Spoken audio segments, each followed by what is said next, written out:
You're not supporting a black-owned business because your only option. You're supporting black-owned business because, if one business disappoints you, there's probably another one that will do a great job, and you're actually pouring into something that matters for you. You're pouring into your own community, right? So why not support a black-owned business? Why not go out of your way to just say, this is just where I'm going to be? Now, if I get so much money that I just have to find businesses that are not black, then that's fine. But until then, that's going to be my top priority. And I think also that experience, I think me kind of seeing my value in that way. And actually, when I heard my mother talk about how important good black men are, I remember saying, I want to be a good black man. I want to be a good husband for some black woman one day, because that's like something that I wanted to do, almost like an assignment, like out of loyalty to her. And so I really think, kind of like, if you just find something to do and something about yourself that you value, or find a mission and a purpose that matters for you, then you won't really care so much about trying to be accepted by others. You know what I mean? Like, I don't spend all my time chasing down white folks, begging them to bring me into their circle, because not because I dislike them, but because I got something to do already. I'm already busy. And I think that's really important for black people, because I want you to pay attention to how many black people there are who are just genuinely hurt that white people won't accept them.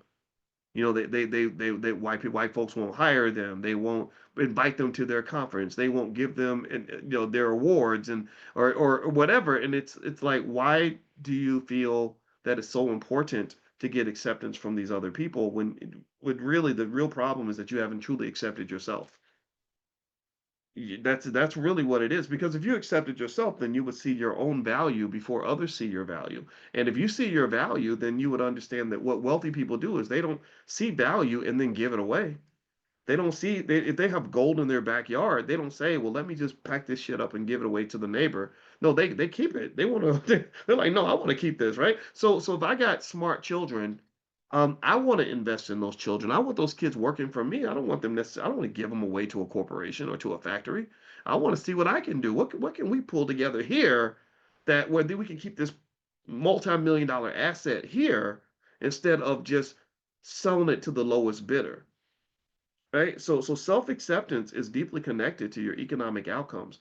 People who value themselves do not typically sell themselves off cheap.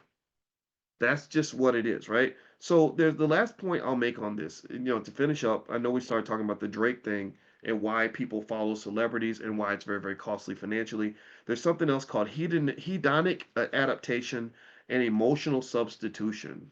Mm.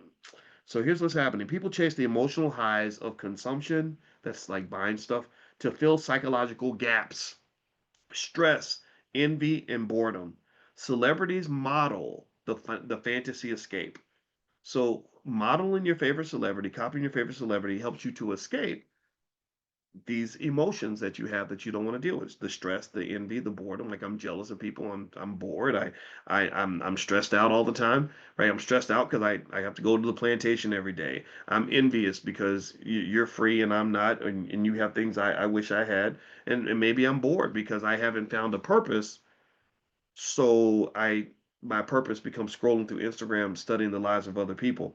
So what happens is that you get a temporary pleasure that becomes a spending cycle, and what that does is that kills your savings. So you're spending money partly for the same reason that people stress eat, or they eat when they're bored. You spend money when you're bored, and so at the end of the day, finding a purpose is a really important component to becoming a good investor and a wealth builder.